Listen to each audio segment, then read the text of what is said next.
You wanted the best. You've got the best podcast. The hottest podcast in the world. The Chris Voss Show, the preeminent podcast with guests so smart you may experience serious brain bleed. The CEOs, authors, thought leaders, visionaries, and motivators. Get ready. Strap yourself in. Keep your hands, arms, and legs inside the vehicle at all times, because you're about to go on a monster education roller coaster with your brain. Now, here's your host, Chris Voss.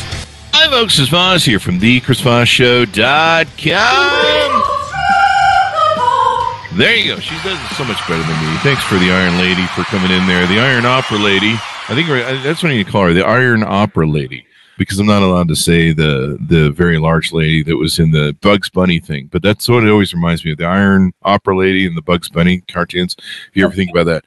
Anyway, thanks, guys, for joining the show. As always, we appreciate you guys. You know, we've been having a spectacular January of over 300% growth in the show. I guess everyone made it their New Year's resolutions. So we're hoping we're not like the gym where you guys are all going to fall off and not come anymore. But the great thing is we don't make you sweat. We don't give you pain the next day. The Chris Voss Show just makes your brain grow and gets better. And we just pulled the numbers here. Let me see if I can pull them out. Yeah, there they are. We changed the format of the show from just interviewing tech CEOs and tech business for the first 10 years in 2020 because of, well, COVID. And we just cared more about the world and we want to open the aperture of what it was. So we changed the format. We changed the whole show pretty much. And we pulled the numbers in 4 years of doing the show. We've increased the downloads by 1,405%. So that's not 100 times over. That's not 200 times over. That's 1,405% growth in the show over the last 4 years. And if you don't think that's hard to do, then I got some stories to tell you. So thank you very much for being the great honest you are. We can do it without you, because if we didn't, I'd just be a madman sitting here talking to myself at the mic, and guests would come on and be like, what did I get myself into? Which is pretty much what explains the last 15 years. Go to goodreads.com/Chris Voss, LinkedIn.com/Chris Voss. Chris Voss, one of the TikTokity, and, you know, all those other places. I'm too tired to mess with it this morning. We have an amazing author on the show. She's going to blow your mind, and she's the prolific author of over 50 books.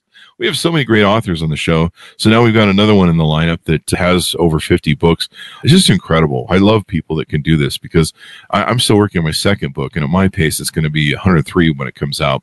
She is the author of the newest book to come out May 14th, 2024. Jennifer Probst joins us on the show. Her book is called A Wedding in Lake Como. It is the Meet Me in Italy, part 3 of book 3 of the Meet Me in Italy series. And we're going to be talking about her amazing work. She wrote her first book when she was 12 years old. She bound it in a folder, read it to her classmates, and hasn't stopped writing since. She's holds a master's in English literature and lives in the beautiful Hudson Valley in upstate New York. She is the New York Times, USA Today, Wall Street Journal bestselling author of over 50 books, quite the feat, in contemporary romance fiction. She was thrilled her book, The Marriage Bargain, spent 26 weeks on the New York Times. Her work has been translated over a dozen countries, sold over 1 million copies. It was dubbed a romance phenom by Kirkus Reviews. She loves hearing from readers as well, so you can reach out to her. We'll get her website here in a second. Welcome to the show, Jennifer. How are you? Thanks, Chris. I'm so happy to be here. And, you know, always hearing those blurbs, they don't show you in the office alone, like crying over your manuscript. You sound so fabulous, right? But shh, don't tell anyone.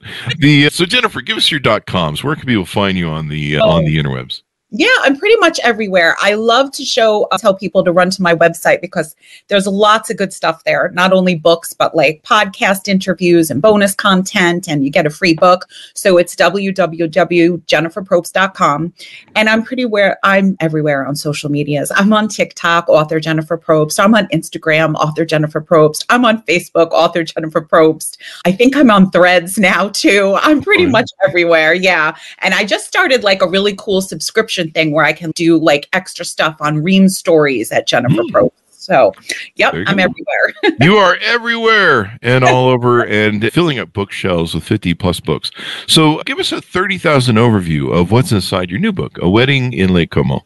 Oh, yeah. I am so excited about this book because I feel like it's a little bit different. Basically, it's about three women who meet in college and become best friends. And over the years, they go up and down with, what career they're going to do and relationships. And they make a pact to always be there for each other at each other's weddings. But then a secret destroys the group and they go their separate ways. And 5 years later, our heroine gets a wedding invitation inviting her to the friend's lavish wedding in Italy, Lake Como. And she goes there and the secrets are revealed and we kind of get the fallout of what happened in the story. And of course, there's always a little bit of romance. So I explore that first love, and her first love goes back to the wedding too. So it's kind of like big confrontation. So the book takes you back and forth between what happened like through college and then afterward. I have some guesses, but I guess we have to leave some of these things a secret.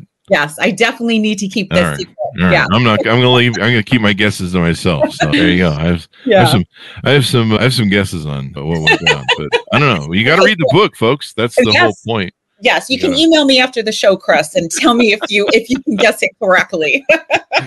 Let me call Vegas first and play some bets. There you go. So everybody needs something like that, right? They need a little bit of a twist to keep the readers going. They do. Now, this is part 3 of your 3-book series of this series called Meet Me in Italy. There's Our Italian Summer. Yes. And then there's the secret love letters of Olivia Moretti. Yes, correct. There you go.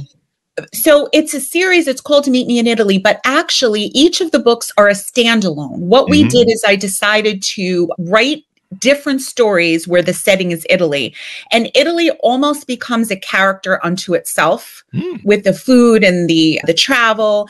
And so each of the books is completely different. It's not like a series where book 1 leads to 2 to 3. You can pick up any of them. We just kind of the publisher liked to brand them. So basically, if you want to know anything about Italy or go on a tour for Italy and you want a good love story, you pick one up.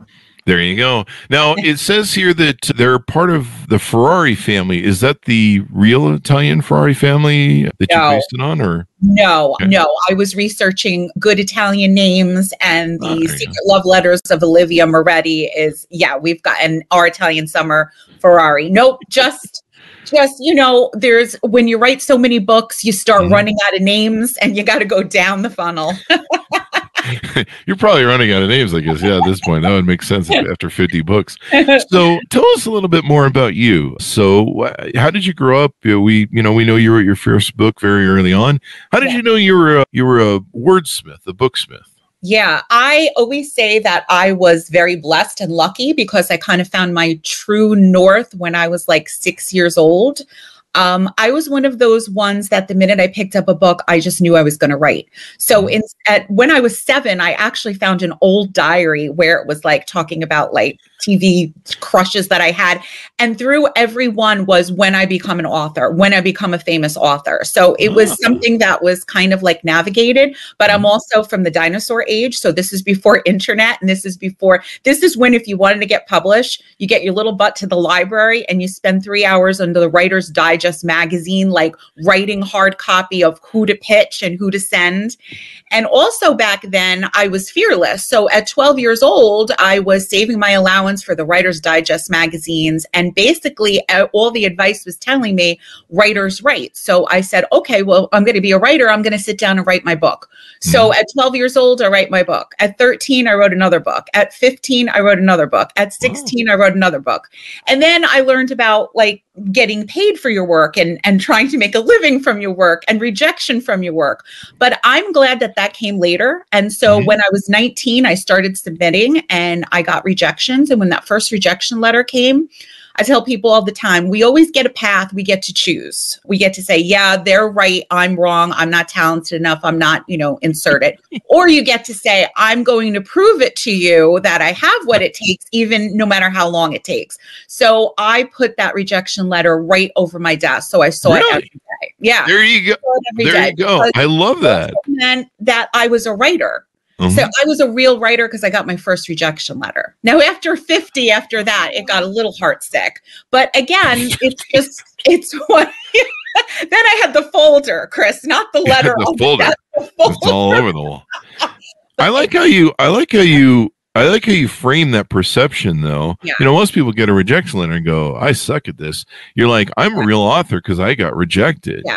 I like how you frame that. Thank you. I just feel like you have to be in the game, and failure is a part of growth. And I just don't think that anything that you get that easy is valued as much as something that you have to fight over 20 years for. Yeah. So, now, did you get 50 letters, or was that an exaggeration? No, that is not that I did. I got over 50 letters because I have been, I was submitting since I was 19. I love it. And my book that finally went viral, The Marriage Bargain, that was basically #1 on Barnes & Noble, and Hunger Games was #2. So when my husband and I saw that it hit, we literally unplugged the computer. We were like, something's definitely wrong. Well, and here you are, a prolific author of over 50 books that have sold very successfully. Yeah. I'm seeing all the reviews on Amazon. I think there's a link probably to Goodreads. They've got Goodreads showing up now on the reviews. And do you ever call those people and go, nah, nah, nah, nah, nah? I don't. I have my own revenge very quietly, but I will tell a quickie story. When I was in high school English accelerated, I had an English teacher who was quite cruel. Oh, and wow. at the end of the class, she said to me, "I know you want to be a writer. I don't think that you'll ever make it." Oh, And wow. this is high school. I was in 11th grade at the time, and I came back devastated.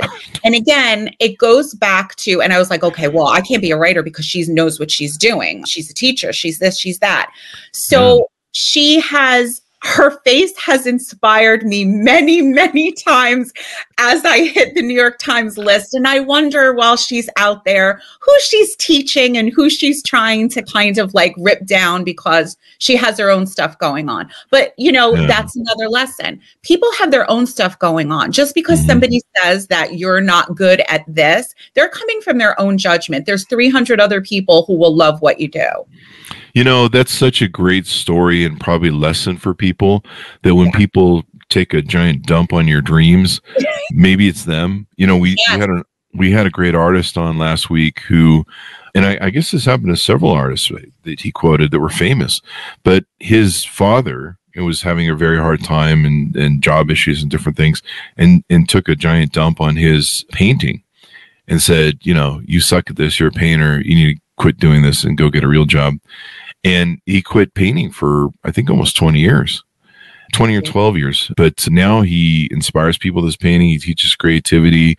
He takes easels up on mountainsides, and he has to strap the easels down because in some of these places the wind, is blowing, and he's fighting the elements as he creates this artwork. And people can really ruin people's dreams. Knock it off, whoever's out there. I hope you hear me. Yeah, especially as you're sensitive. Yeah. So I think, it's an important part of my work to just kind of remind people that there's a lot of, creatives. We're all creatives out there, and some are more sensitive than others, and to fight for it. Definitely. Yeah.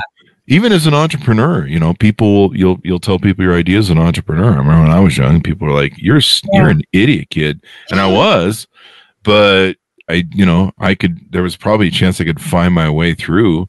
Yeah. And somehow I did. And I'm still an idiot kid. So I got that going for me. We all are. I'm the nerd. I'm the one who was like not dating. Literally, my cousin, I think I was like 22. She found a manuscript in my thing, like 400 like type pages, and she goes, "I guess you don't date much, do you?"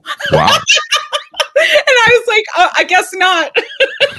Are you married now and she's not? Do you get revenge that way? You should look them up. Anything bad? Yeah, no, it was. Yeah, I am. I'm happily married, and Lord bless him, because living with a writer, we're a lot of, not a lot seen. We'll say that. There you go. I don't know. Maybe I should marry a writer. That seems like a good thing. I had a great relationship one time with a gal who was a flight stewardess. Yeah, and that was kind of nice because she was gone for like 2 weeks at a time usually. And it made for a healthy relationship because I'm pretty broken, but it was kind of like nice. It's kind of like she's not here telling me why I'm a horrible person all the time. Oh, you're so funny. Which I am. So in your book, tell us some more about some of the characters in it and why you chose them, why you fleshed them out the way you did. Yeah, I had a lot of fun with this one because it's usually I write in a couple of points of view, but when I started the book, it's about three best friends. So I was like, okay, I'm going to have 3 points of view like I had done like in my first and second book, but it wasn't gelling. There was something not going. And then I realized that it was just one character story. So sometimes you don't know things until you start writing it. My muse is kind of bitchy, and she's kind of, so she'll be like, no, this is not how we're doing it. So I said, okay. Wow. So Maddie is the only one out of the girls who we hear from. And she has a tough life. Her mom and dad pretty much didn't want her. So you'll see her interactions with her friends as her family. I like to say the book started from, it was like an exploration into the complications of female friendship and the impact of the ones we choose to love, not the ones who are our family, but the ones that we actually choose to bring into our circle. And the female complications, I take the girls from college where, you're just kind of passionate, you don't know what you're doing, all through building their career. Maddie wants to be a social influencer with fashion. So she's always doing social media, and she, dreams of being famous. And what happens when you get your dreams and they're not what you expect? And also with female friendships coming, Chris, which you don't know because my husband is like, just tell her that. And I said, are you kidding? You can't do that with women. You have to be, there's a delicate dance, as I say, with women. There can be some toxicity there and some envy and some competition. But then there's also the greatest love and support you'll ever have. So you've got this whole big ball of wax. And so the story really breaks down the ins and outs of the female friendships against this fantastic love story in Italy. And I had a lot of fun doing it. There you go. It's interesting the way females keep friends. Yeah.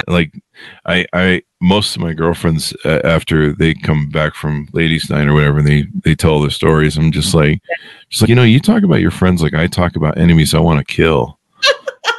I don't understand the relationships you guys have, but whatever. Just no, they're very different, right? Male and female. They really are. Yeah. My friends, I'm like, I'll help you bear a body. That's no problem. My husband is so mean to his friends. The minute also his education level goes down to the toilet. I know when he's talking to his friends in the toilet, I'm like, who are you? He's man, dude, he grunts. There's all this other thing. It's fascinating especially as a writer, because you kind of you see those different interactions. Yeah, I mean, we haze each other to make sure that we're up to par. It's the way we make sure everyone in the tribe is can go kill the elephant together, because you don't want that guy running off when you're trying to fight whatever tribe battle you're trying to fight. But yeah, women are funny that way. It's interesting to watch their dynamics and stuff, and they're sometimes you're just like, do you really like that person, or it seems like you're just in competition. You just hate them. So you're just living your best life to try and, I don't know, shove in their face. It's really weird, but sometimes the other stuff rises to the top. I'll watch, my husband's friend would be like, oh, dude, you're fat. You gained weight. I'm like, oh my God. Yeah. That would be it. It would be broken friendship forever. But the other half of that is the support, especially the emotional support that women give. Sometimes I want to go to my friend over even my husband. And it's not because I don't trust and love my husband, but they give me something that is, I just don't think that you can be found in other ways. Yeah. I agree, guys. We have a different way of loyalty, and the hazing that we do to each other is kind of our way of saying, "Hey, man, I love you and support you." We kick each other and all that stuff. But it's a tribal man thing. Yeah, it's funny with women. Now, why did you pick Lake Como? Why did you set the story there? Lake Como, I had gone in just for a day, and it was a very magical place. There's something about the mansions, the heroine Ava, who's the kind of the center of the book.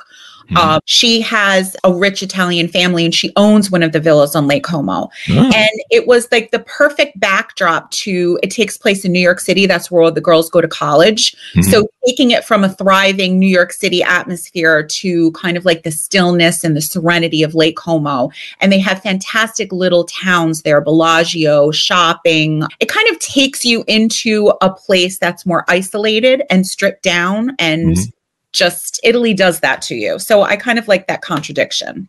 There you go. Italy, such a wonderful place. Now, is the prior two books, are they set in Italy or? Yes, Our Italian Summer is a tour. So they do 15 stops over a 2-week period.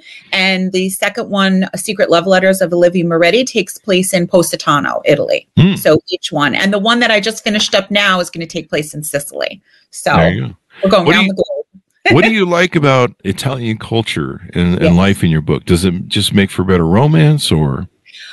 Yes, I have. My grandmother was from Naples, so we used to, she lived with us, and I would get off the school bus and she would make coffee, and we would just talk about her Italian parents. And I grew up with, the 7 platters of food and Sundays, 5 courses and pinochle with the men. And it was a beautiful kind of childhood memory. And so when I set foot in Italy for the tour, the first time I was there I was 23. I did a 15-day tour with my girlfriend. I fell in love there. It's kind of like another world. Here we're just very driven. We're competition, achiever oriented, which is great. But there you get to take a breath. You get to actually enjoy the environment. The food and the wine is almost like an experience. It's the churches, everything just slows down and you become more of yourself. And we forget with social media and our attention being like stolen everywhere, what it's like just to put your feet on the ground and breathe and be quiet and be who you are and connect with other people over food and wine. So yeah, that's what Italy is for me. That's what I love about Italy and countries that are over there, maybe Spain. They eating and food and drinking is like a real social event. Yeah. Like over here in America, I think now after COVID, we all just do it alone in silence. And in front of the TV. In front of the TV. Yeah. No. And drink. Don't do that. and sitting in whole groups of people, I just find that so wonderful. And then of course they have such a wonderful espresso. I've started getting into the espresso Italian cult this last year, and I'm broke. Yeah. I'm broke. But I have really great machines that make really great and stuff. But I still have a $250 little espresso weight that is so complicated. I have to go read a manual to figure it out. For you, because when I came back from Italy, I insisted that I get one of these big Italian coffee machines and a maker and stuff like that. And just like you, came back and I said, I am going to drink cappuccino every day. It's changed my life. And then it took an hour and I just want my caffeine in the morning. I was like, this is not working for me. There's guys that they hack them so that they can have a auto turn on thing or something. Yeah. And so it starts warming up the big giant machine. Yeah. And I still haven't bought the giant machine yet. I'm just like trying to decide which kidney I want to give up, the left one or the right one. And it's insane. It's such a wormhole that you can go down. That's you're just like, I mean, even you like utensils and accessories, but I've gone the cheap route. I'm just running off what do they call it? The mochi pot? Mochi pot. Yeah. Yes. And so I'm doing that, but I bought a really nice, expensive grinder. In fact, the grinder is more expensive than the coffee maker at this point. Yeah. And people are like, how much for the grinder? You can get one for $12 on Amazon. And you're like, no, this does stuff special. And you're like, wow, what's special? And you're like, I don't know. It's just expensive and it's Italian, so it must be different. It must be good. It's kind of like Ferrari. It must be good. Yeah. Although my friends tell me every time they drive theirs, the lights all come on. They have to get service. So it seems like it works for them. What else should we tease out about your books that you want people to know about?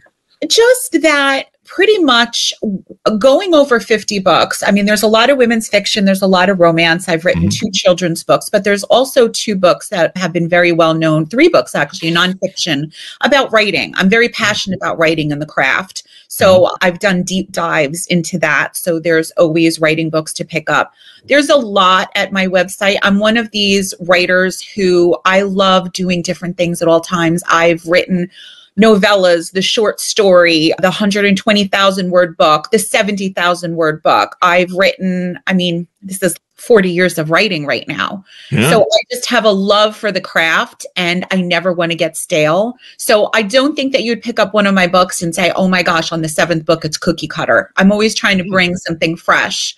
And also as we grow, we experience different things, like, single days and dating days are different from mom days. And, I think that you appreciate new things as you get older and you bring them into your work. There you go. What's your writing schedule do you keep? How often are you pumping out books? Some writers do every 3 months or 6 months. Yeah. And then what sort of writing do you do? Do you keep like a daily thing or?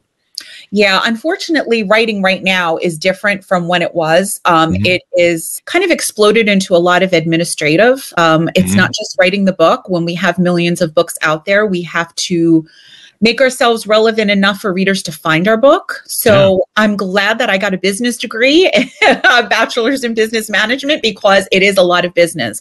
You have to really take on, you're pretty much the CEO. So writing is always my number one concern. I know when I've been, going down too much admin with email and marketing and branding and PR and social media. And I know I have to get back to the work. I write every day. Sometimes when I do need a break after a book or I'm in burnout, I'll take a week and I'll watch like hours of Bravo television and refill the well. But, pretty much, yeah, you have to kind of show up, butt in the chair. It's not about inspiration striking. It really isn't. It's about just trying to take care of your creative. I always say, protect the work, protect the muse, keep it fresh, and then butt in chair. So every day I'm pumping out about 2,000 words a day, I'm going to say. And every 3 to 4 months, I'm going to say every 3 to 4 months, I have a book or something published. Yeah. 3 to 4 months, 2,000 words. How long does it take you to pump out 2,000 words? I'm curious. Like is it an hour or 2 hours?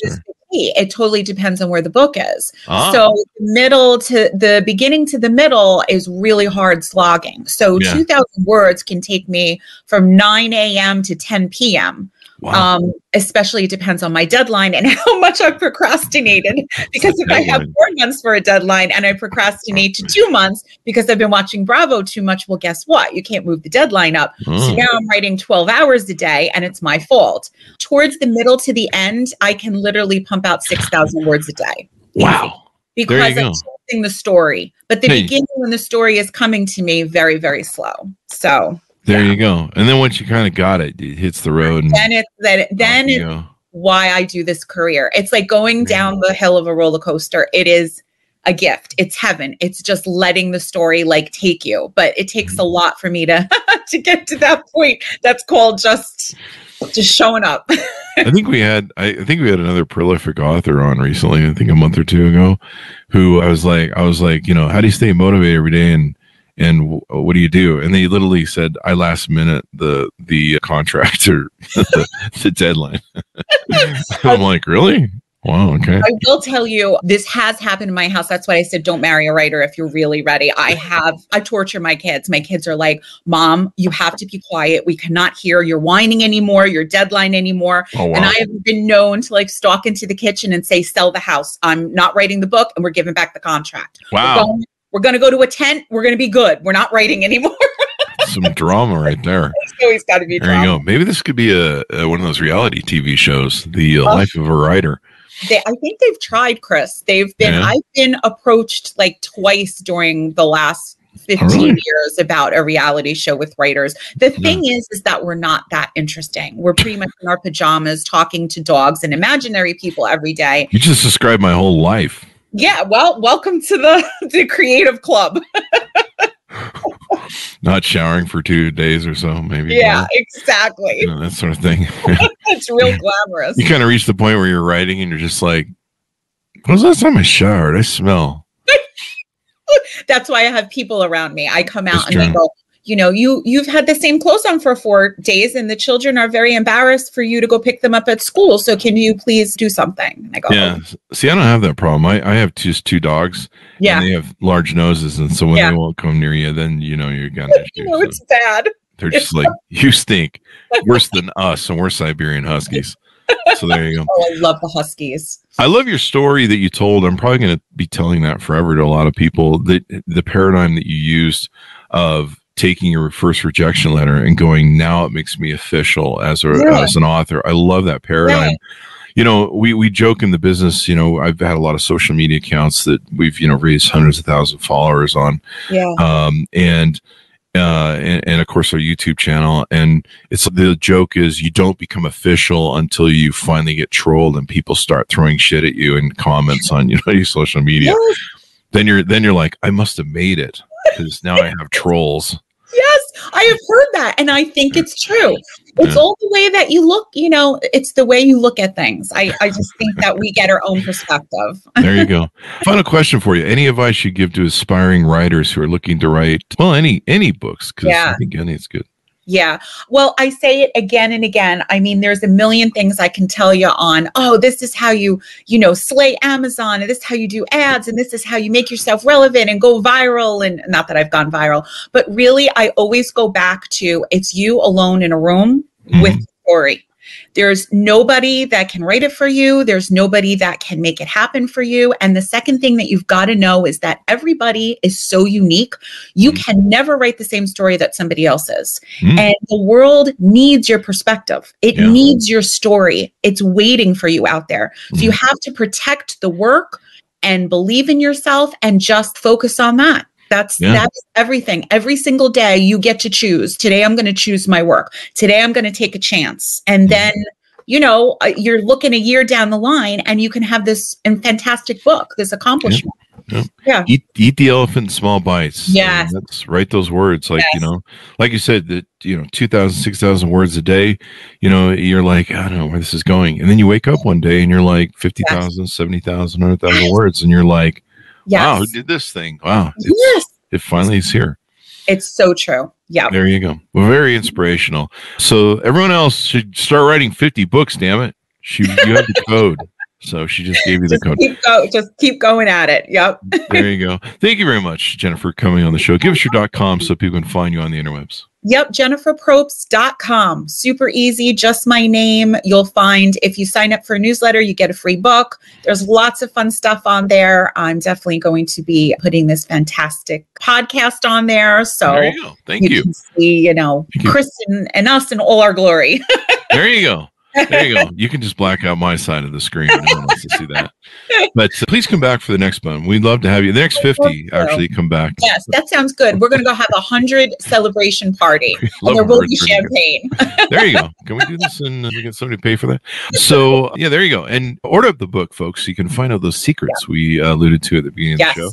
You'll love it. You got to find out the secrets and surprises, probably. Yeah. A Wedding in Lake Como, book 3 of the Meet Me in Italy series, comes out May 14th, 2024. That's halfway through the year. Geez, we're already there, aren't we? There you go. Thanks so much for tuning in. Go to goodreads.com/Chris Voss, LinkedIn.com/Chris Voss. Chris Voss, one on the TikTokity, all those crazy places around the internet. Thanks for tuning in. Be good to each other. Stay safe. And we'll see you guys next time.